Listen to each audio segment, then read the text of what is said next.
Are you wearing a shirt with my face on it? Christenbell. What just exist? Took And you I guys wasn't. so long to see it. I've been sitting here trying not to laugh this whole time.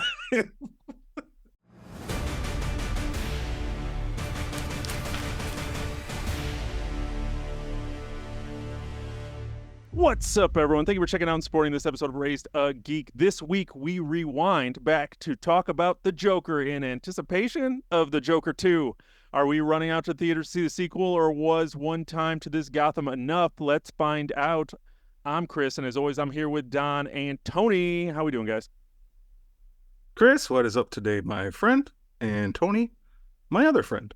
Everything is okay. Just ready to talk about the Joker with you guys. So everything's all right.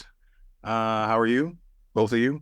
I'm good. Just Sunday scaries. You guys know about those. And good to get together with you guys. I feel like it's been a minute. So yeah. Yeah, last guys and talk about movies or whatever. It has been a minute because last time we saw you did not have a full beard, which you do now. It'll be gone soon. When's the last time I saw my friend? He's got a full beard.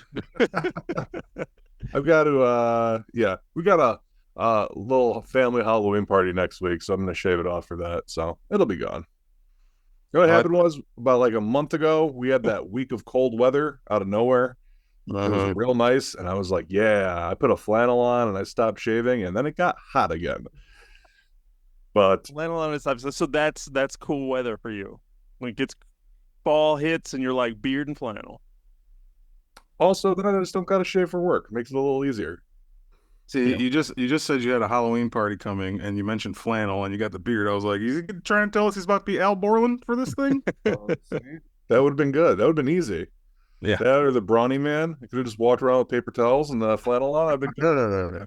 So what are you gonna be if you're planning on shaving for that party? Jess and I like, we're married, and it's like we're going to the thing, so it's like, all right, we're trying to figure out like an easy couple costume. But like the older I get, the less I used to love Halloween. I still like it a lot, but I want to be comfortable. I don't want to put makeup on. I don't want to wear a mask or a wig. So we're just doing Dr. Grant, and I can't remember her character's name from Jurassic Park. Ellie? Yes. So, Jess is blonde. I get to wear a hat, normal clothes, So it's easy. You missed your chance to be Dr. Ian Malcolm. Just open shirt, laying there, like Just be like listening. Just Vaseline in my belly and open a black shirt. I mean, that's exactly what. That sounds like Halloween to me. Yeah, sure. No, I hear that. That's a good time. Well, I'm glad we could get together to talk about the Joker. This weekend, the Joker 2 is now in theaters. Kind of kept seeing all of the discourse going on around that, positive and negative, and thought it might be time to finally watch the Joker. So here we are. We call the Joker 2 is out now, but it has a weird tagline with it that I don't even really know how to pronounce. It's like "Foila du" or something French. Like when this movie first got announced and I saw that was the attached like tagline, it's like I already hate it. I already don't want to. Just call it the Joker 2. Why are you being so cute? But yeah, I mean we'll talk more about that. But it being announced as a musical, and we can't really, or musical elements to it, we can't really speak to that film as none of us have seen it and not sure if we will. But yeah, thought we'd revisit some Joker from a few years back. 2019, yeah. And like you mentioned, Chris, you have never seen it. This is my second viewing. Tony, what is it? You same thing? Second, third, second. Okay. I'm gonna watch it 3 times. I only watched it twice because I had to. So well, we know his feelings. Here's my question. Like before we even get into the movie, is what? Obviously, we watched it now for podcast purposes. We watched it a second time for podcast purposes. But what has stopped you from watching it for these 5 years? Why didn't you ever see this movie before? because I never wanted to see an origin story for the Joker. I just always felt that was, I mean, in my head, Joker, nobody knows, Batman doesn't know who Joker is.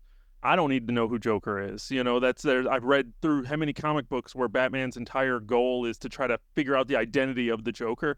And I know there's been different variations of him that it just felt like a movie that didn't need to exist in really any way. Nothing about it looked like anything I had to see, and then it just became spite. That's what I was looking for. I was looking for you to spite. That's what ultimately then it turned into that when it started winning Oscars, and I was just like, no, it can't be that good.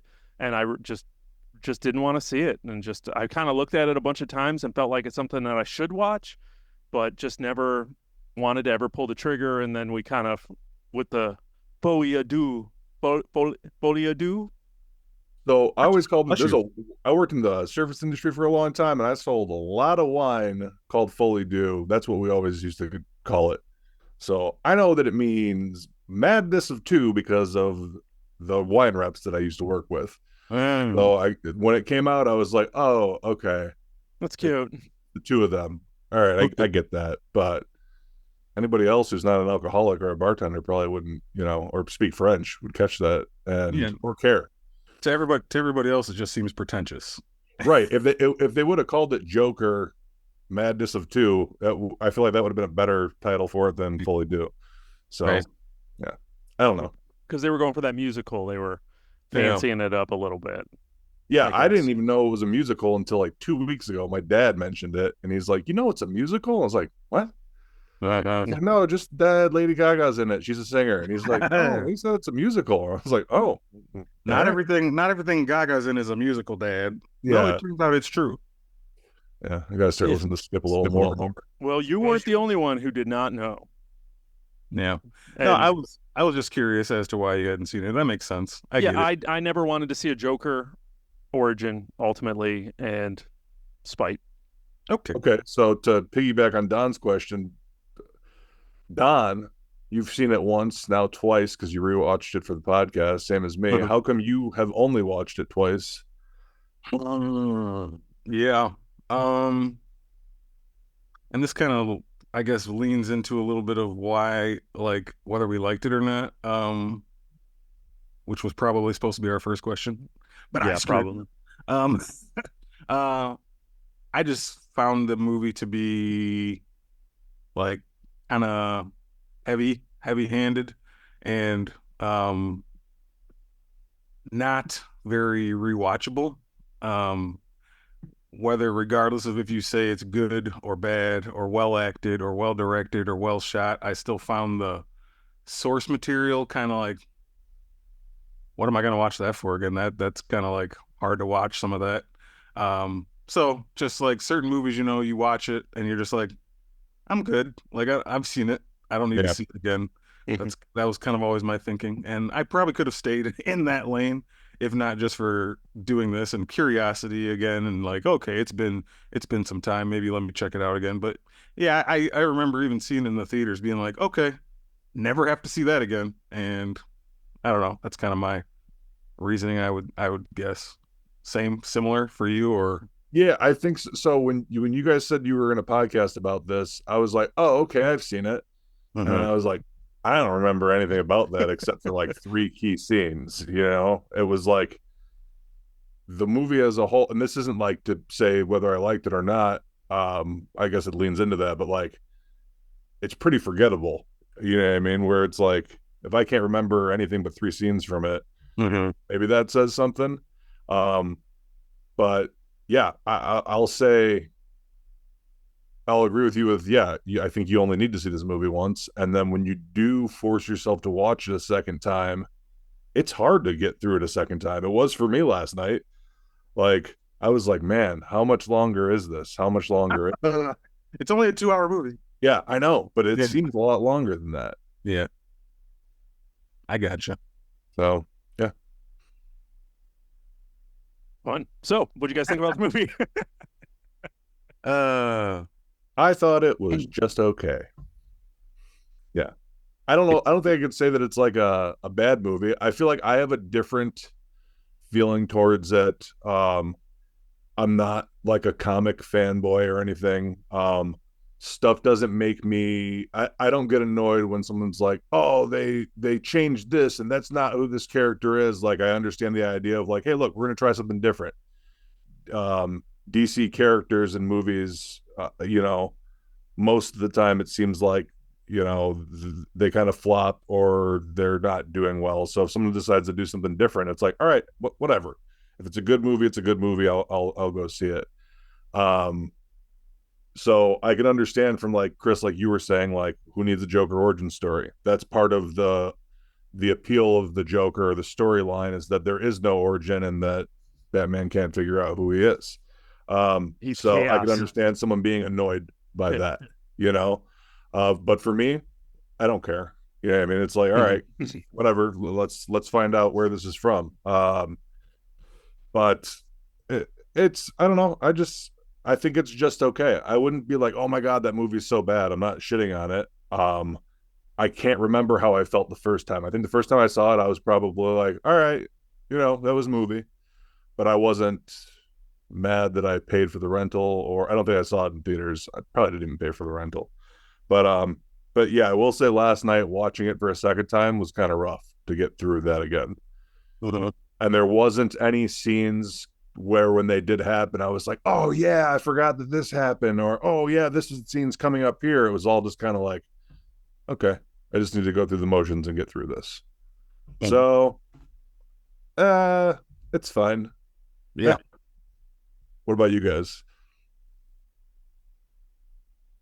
I guess I'll go. Yeah, similar feelings. I felt this way about this movie even the first time I saw it. Is I can recognize that this movie was acted very well, for the most part, especially by Joaquin Phoenix. I think he did a really good job with this performance. Like, I was into it with as far as him, like what he was trying to convey. I totally understood it, but the whole time I'm fighting, and this is kind of like to go along with what Chris said, that I couldn't help but thinking watching this movie, this could just be a original movie that is not a Joker movie. Like, this could just be a story about a guy who society has pushed him too far and he goes over the edge, and he's just like, he's Arthur Fleck who becomes he loses it, kind of like a falling down kind of movie or something along that lines. And it didn't have to be the Joker, because I agree with Chris that being a comic book guy, I don't need a Joker origin story. I don't want a Joker origin story. I just want him to be unknown to me as a viewer. I don't want Batman to be able to understand him. I don't want society to be able to understand him. I don't want to know his story. I just want to know he's a dude who is a chaos agent and just goes around doing crazy shit and nobody understands why, and that's why he's so scary. So to make it a Joker movie, that's the part where they kind of lost me. Yeah, and a lot of my distaste comes from the then taking this character and saying, well, we want you now to believe the Joker became who he is because he's a loser and society laughs at him. So because people laugh at him, he's a serial killer. Like, to me, that's not what the Joker is. You know what I mean? It goes against like my belief of what that character should be. And a lot of it also is, I think this movie, and we'll get into it, it's always been this discourse that it sends a message that kind of crosses a lot of lines for people. I feel like it's, and this is not trying not to be too controversial, but it's definitely a movie that might inspire the wrong people for things, like loners and losers who think the world has losers, who like think the society has wronged them in some way. So now let's idolize a guy who answers that by murdering people. With and violence. I get it. It's just a movie. We should be able to take these things just as entertainment, but that's not what a lot of people ran with this, so it gets kind of a gray area there that kind of like bothers me. So I don't know. I'm in this middle gray area where I respect the filmmaking of it and the performances, but there's a lot of it that just doesn't vibe with me. Part of why I didn't ever really want to watch it again. But we decided to for this because it is a movie that is going around. I mean, it's based on a comic book, so it's like, let's talk about it. So let me Sure ask you guys, because you guys both kind of have the same vibe with that. So if this movie is renamed Clown, okay, they take out the name Gotham, they take out the name Arkham, they don't have any of the affiliations with the comic at all. It'd probably be more enjoyable for you guys to watch, but is it a good movie then? Or is it still just okay? That's my problem is I don't think it's a bad movie. I just think it's not something I want to celebrate Gotcha. For those couple different reasons. I totally recognize it's a good movie. The dude won an Oscar. People think he did a great job. No one's saying his performance is bad. You know what I mean? Yeah. But also, I see your point that not to celebrate his actions or idolize someone like that. You can definitely understand when somebody's going through something. There's obviously mental health issues that you can talk about and things like that. But it just makes me feel icky on the inside when like a character in a movie is dealing with something hard, and the answer is pull out a gun and kill a bunch of people. Right. It's not like a horror movie where it's like, ooh, a serial killer. No, it's like, ooh, that feels a little too real. That feels a little too like, I hope the fucking kid who's right on the edge of things doesn't watching this, and you know what I mean? Right. So that's the part that kind of gave me the ick inside, a little cringy. So I don't know. I have very mixed feelings. I don't want to go too far without and looking into Chris's response here, because I know he has some things to say. Yeah, what'd you think? First time viewer. Are you wearing a shirt with my face on it? Christabel. What just exists? Oh man. I saw that halfway through and I was like, why? I saw the eyes. Took you guys so long to see it. I've been sitting here trying not to laugh this whole time. I saw the eyes, and I didn't know. I was like, oh, it's just some cool stylish shirt he's got. I don't know how you recover from this, but yeah. We'll get back here. I did not like this movie. On really multiple levels. Like anything Batman related, I hated. I had to repeatedly keep telling myself this movie was taking place in New York. Because I couldn't process it any other way. I was like, this can't be Gotham. I couldn't do it. So I kept having to go, it's New York. This isn't Gotham. This is just, and I tried to literally watch it as separate from a Joker thing as possible to try to just kind of push through. And then I do feel like, I mean, yes, acting, granted, they really ran him laughing into the ground, and about 45 minutes in this movie, I think that's when I texted you, if this dude laughs one more time, I can't do this anymore. Like, I understand, and he had some looks and he did stuff, but then they kind of seemed like they just were like, hey, do that again.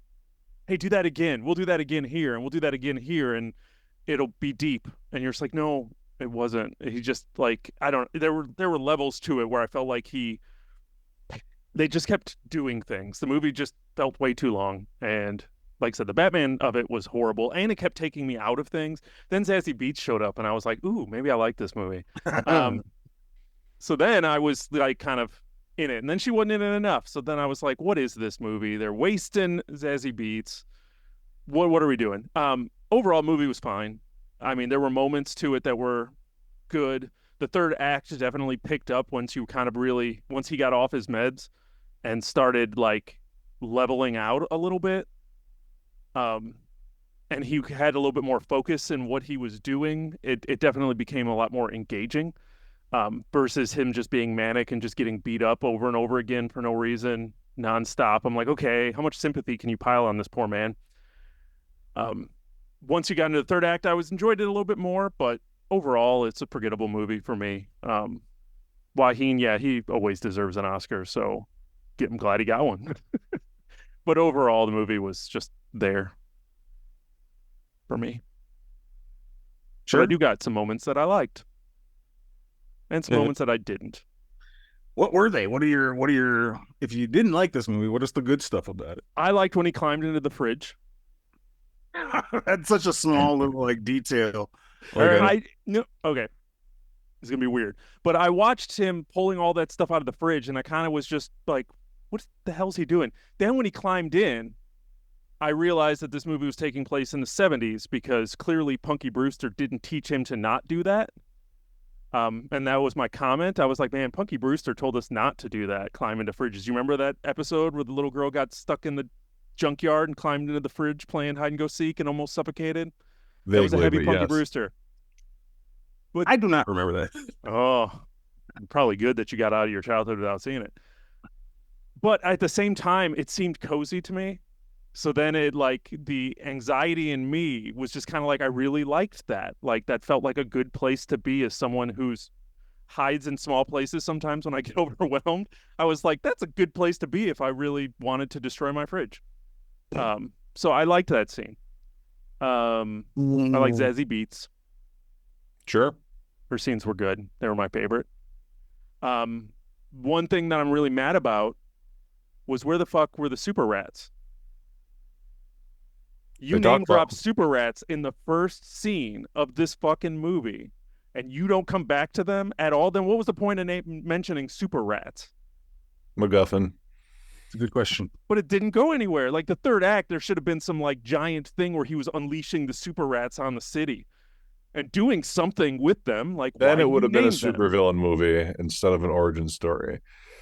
But he needed to turn into the Joker. But clearly, like Tony said, this movie would have never been seen if it didn't have the Joker name slapped on top of it. I believe Joaquin Phoenix, I was watching a thing, and I think it was this movie. He did a movie 2 years before this called You Were Never Really Here, which supposedly there are full-on scenes and story arcs in that movie that are in Joker. But it's a movie no one ever saw because it wasn't comic book. So it was like, clearly they were like, hey, let's make this movie heavily inspired by Scorsese in the 70s, and we'll throw a Joker label on it to get seen. Wasn't it? I thought it was a movie called The King of Comedy. That it was. The King of Comedy and Taxi Driver were the two Scorsese movies that this movie supposedly, which I've never seen either, so I can't talk about either one of them. Ever seen Taxi Driver? Never have. I always mean to and just never do. When I was younger, I was scared of it for some reason, and I think De Niro is in both of them actually too, and also ironically this movie. So yeah, I know, and reading like the plot while I was watching this movie, I was looking up the plots of those movies because I always heard that as well. And yeah, the plot of King of Comedy seems pretty close. I could see where that influence just from the plot description. And Taxi Driver, from what I know about it, I could see that. I've never even heard of King of Comedy, so yeah, it's a Scorsese with De Niro, I think. De Niro, and I think it was Jerry Lewis, where Jerry Lewis is a late night television talk show host that Robert De Niro's character, who wants to be a stand-up comedian, idolizes, and then he tries to get on the late night talk show, is unable to, so he decides to kidnap the host, and then his ransom demands is that he is allowed to be a guest on the show. Oh, so this is really that's nuts. Heavily influenced. Heavily inspired, yes. Heavily. So they took those two movies and then they said, let's make the main character Joker. Yeah, let's make a movie that like talks about or is inspired by these movies, these Scorsese movies from the 70s. How do we get it through today's market? How do we get it through today's studio system? We make it be the Joker. He's the best character to do this. And it worked. It made him $1 billion, which is fucking crazy to me. People did like this movie. I think it was split. Like even when I was going through Letterboxd after I watched it, when I was reviewing it, a lot of the reviews in there were negative. I think it was like half of the people loved it. I guess I won't say everyone loved this movie. Everyone went to see this movie. Let's put it that way.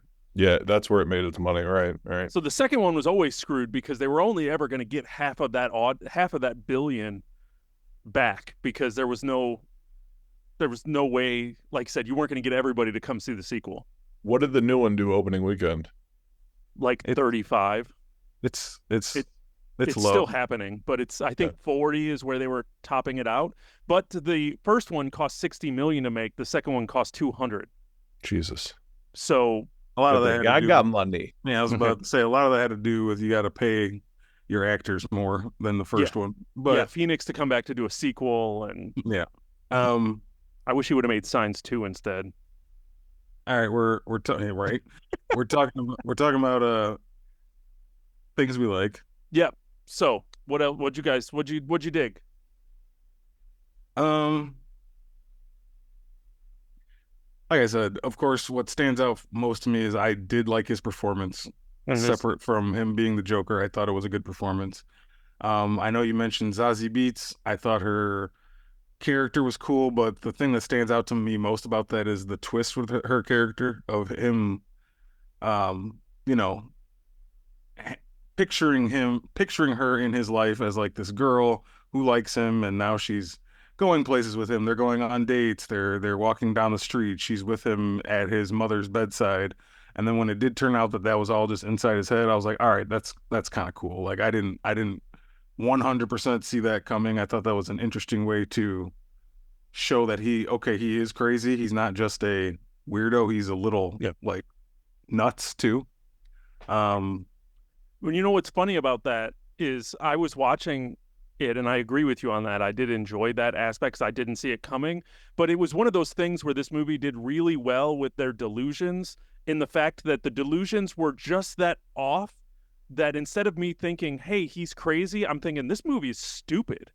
So like, because I was even sitting there like, why didn't they spend more time into their relationship if she's going to be with him? I was sitting there thinking, this relationship makes no sense. Like, it just seems like it's really cheap. And I was getting mad at the movie for not like doing it right. Then they made a delusion. I was like, oh, okay, that was cool. But I was so already out of it. Like their delusion pulled me out of the movie. They did that another time too, but sorry, that was just, it seemed like a sidebar that was connected to what you said. So you can continue.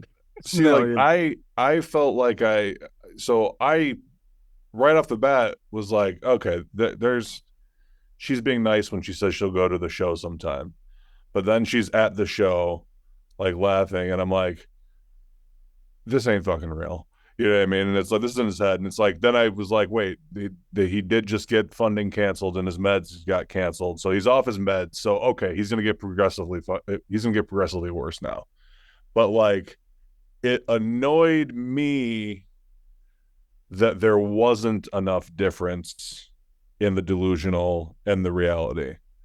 I felt like I was like, this is stupid. I feel like they're just lying to the audience here.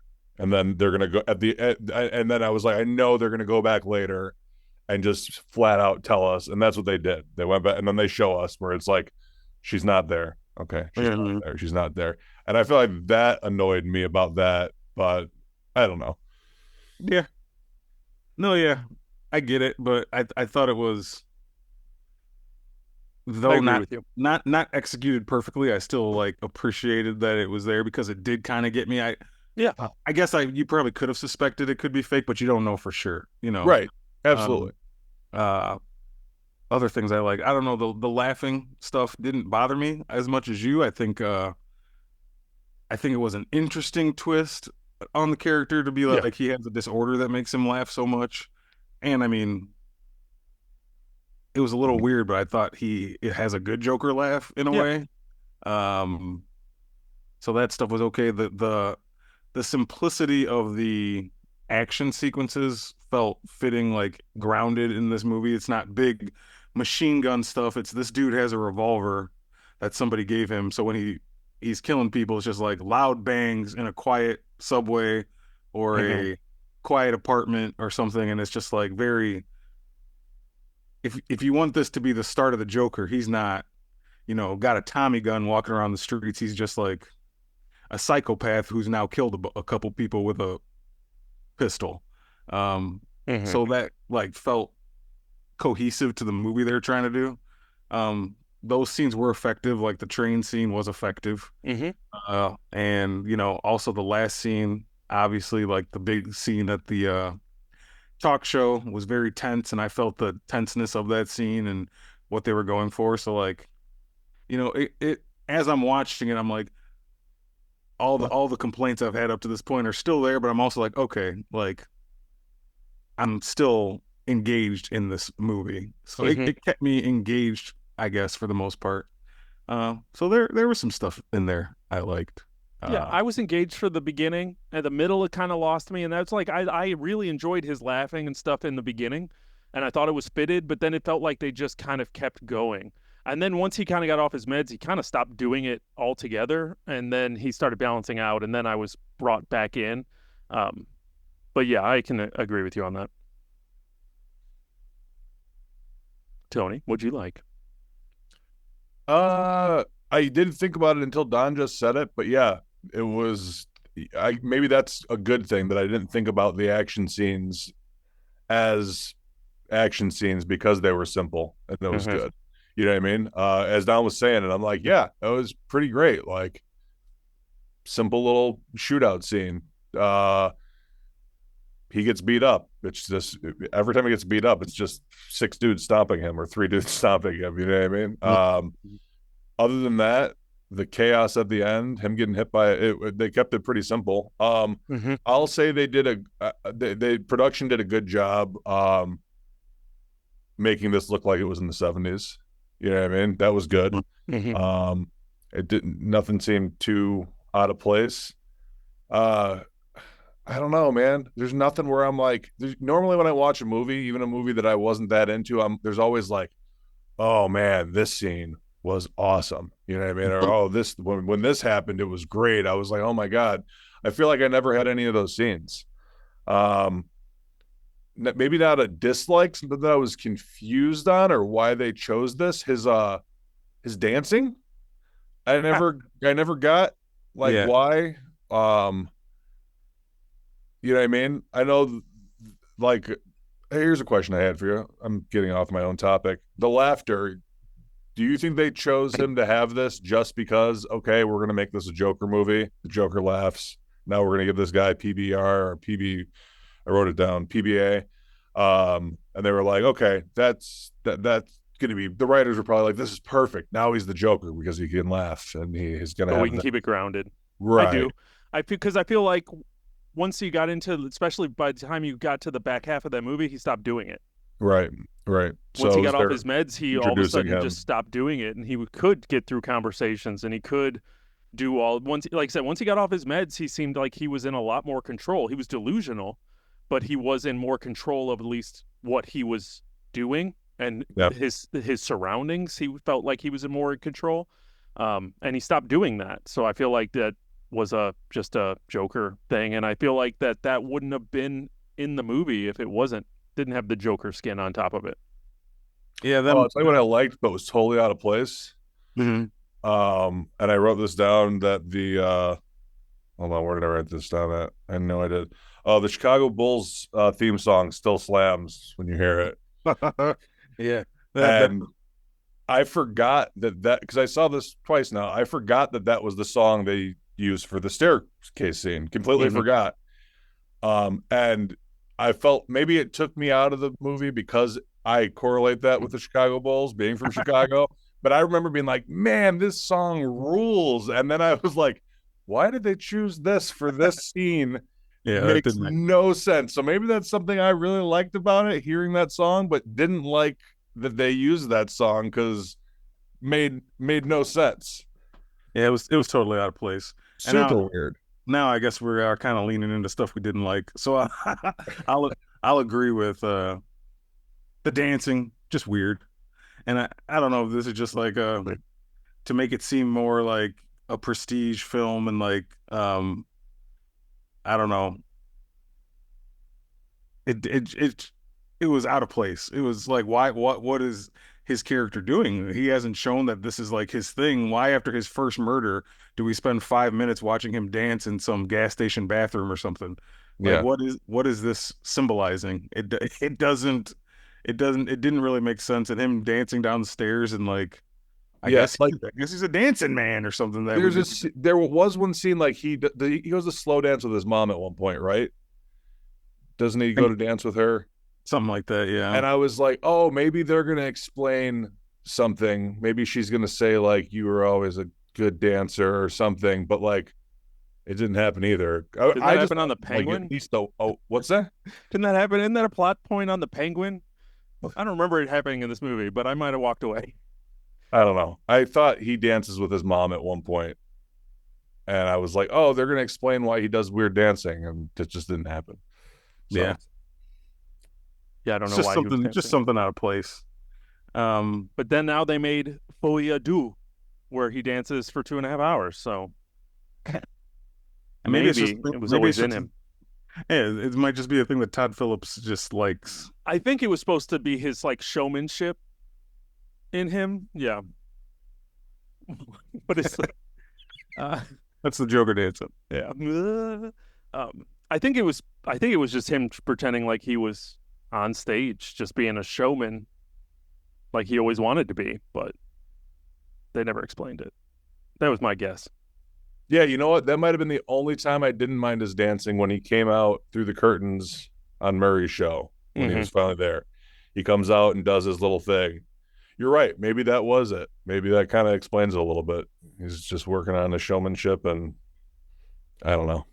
But yeah, it didn't do anything for me. And yes, the Chicago Bulls song was distracting. Completely. I did wonder why. I agree. That was just kind of like, yeah, it was a jam, and I was into the scene more because of it. But then I was like, wait, as you're saying it, I'm like, yeah, why did they use that song? That's a weird-ass song to use. It's not like it's a 70s song. It's not like it's like, where does it fit into the soundtrack or the vibe? And then I got completely taken out of it, because why did the cops yell his name at the top of the stairs? Like, he was clearly distracted. Get a little closer before you go, Arthur! Oh, shit. Oh, shit. He's going to run when I call his name? Who would have thought he did that? I didn't mind that scene that followed that so much either, like him getting away from the cops and like sneaking away on the train and using all of a sudden he has followers. Everyone all of a sudden is just a psychopath in Gotham because a clown has killed 3 like hoity-toity stock market guys. All of a sudden now the whole city is supporting a psychopath. But I didn't mind that scene so much. It was kind of cool. No, scene was cool. Yeah. And I like those 2 actors who played those detectives, like really good. Small roles. Yeah, one dude, I think he needs to be in every HBO show. It's like in his contract. Yeah, you're doing an HBO show, I'm in it. I'm here for that, man. The guy's great. His name's like Shea Willingham. That's a guy who's in that hilarious scene from that Godzilla King Kong movie. King Kong movie. The Kong Skull Island. Self-sacrifice ever. Dude, I love that scene so much. Yeah, like I said at the beginning of this, my biggest hang up with this movie is, and why I will probably never watch it again, is just the messaging is just, I don't need to, I don't watch stuff like that really for my entertainment. It's just too realistic of a thing that I have bad feelings about. You know what I mean? Just too much of like a loner who's fed up with the world and he's gonna kill people because of it. That's just like a thing I don't need for my entertainment, and that's not the Joker's inspiration to me. Is being poor and like taking it out on rich people. Like, that's not. It wasn't even Arthur's. Right. Like, it wasn't even his. He became a symbol of that, but that wasn't even his like plan. It was just like it happened really conveniently around him. He kept saying this isn't political, but then he kind of kept making political statements. So you're like, wait, what are you doing? Right. Yeah, I agree. We don't need to make movies about villains.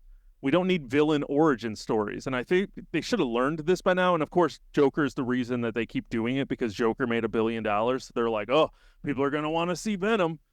Well, and I guess we got 3 of those fucking movies too, so maybe people do. But Venom's different. But like Morbius, nobody wanted to see that. Morbius, Craven, all these movies mostly that are like Spider-Man villains. Those guys are all villains? Yeah. Yeah. That's why those movies aren't good, because you're making a villain a hero, so you're trying to make them sympathetic. So then how do you use them as a villain? If Craven the Hunter is a fucking sympathetic hero in his own movie, then how is he a bad guy to Spider-Man?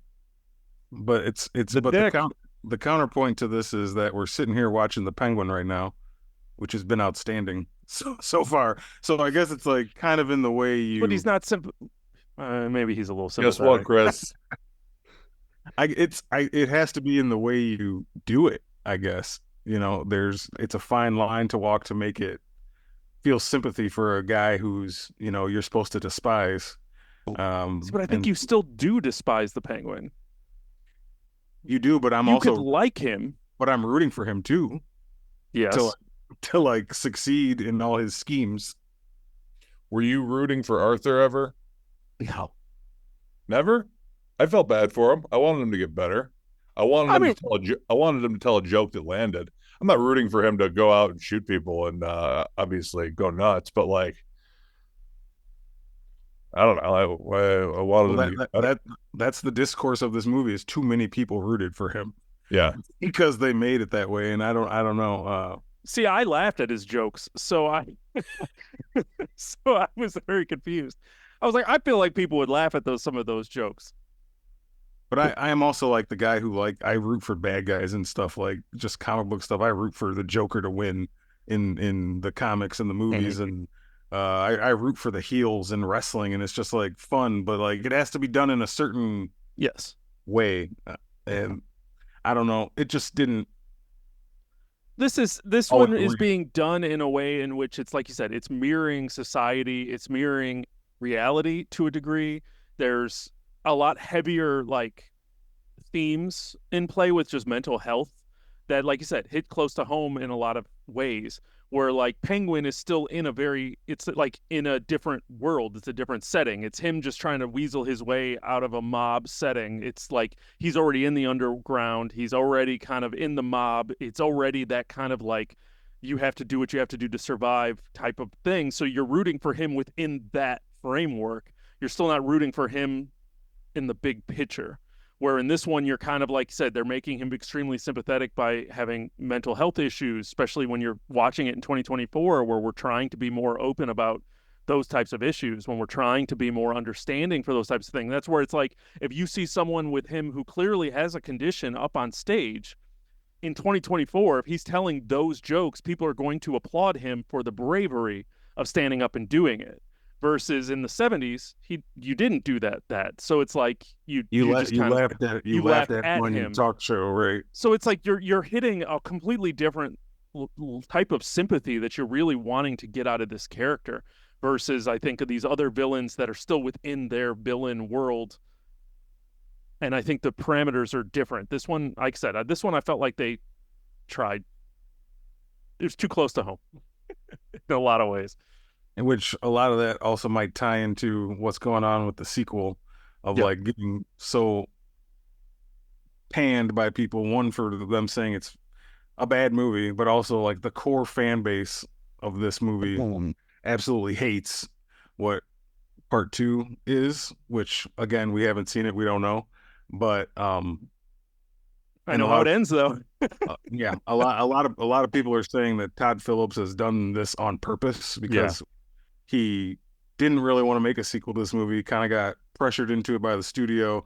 They drove a Brinks truck up to his house and said, "You're making this." He's like, "Okay, if you guys really want me to make this, this is what it's going to be. It's not going to be that first movie. I'm totally going to twist this thing up." And apparently people are not enjoying that aspect of it, but I don't know. Yeah, every positive thing I've heard about the second one is that Todd Phillips is a genius for basically making a movie that makes fun of everyone who liked the first one, more or less, or like made a commentary movie to those people. Mm-hmm. Which then, of course, I kept seeing the headline going, if you hated Joker 2, you might want to really think about why. So, no idea. Once again, didn't see it. That's just me reading stuff on TikTok, and I don't know what that is. I'm just passing it along like we do in this social media age. That's how we do it. Who's going to see the second one? Me. Yeah, I'm not going to see it. Will I see it someday? I'm sure. Once it's on something like Max or Netflix or wherever the hell it's going to land. Maybe Max. in a while. Yeah. I'll watch it. Just feel like, what did they really end up doing with Arthur that has everyone so worked up? Like, I'm just kind of curious about it, like morbid curiosity. But no, I will not be spending money to go sit in a movie theater to watch this. I don't know. I watched the scene on TikTok that was Arthur doing a full tap dance number with Gaga singing in the background, and I kind of really enjoyed it. So I was like, yeah, I'm totally gonna watch this movie when it comes home. Once again, I'm when it's not streaming, gonna go, but what?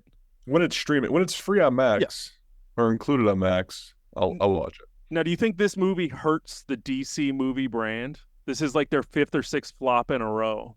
Like when we're coming up next year and Superman's coming out, does it already have a stain on it? Does Superman have a stain that it's going to be another DC movie that's not going to be any good? I don't think so. Do you think people look at this as like, oh, that's another DC movie, or do you think they look at it as, it's Joker? It's kind of its standalone thing because it's so. I think that's how people. I think that's how people look at it. There's so many.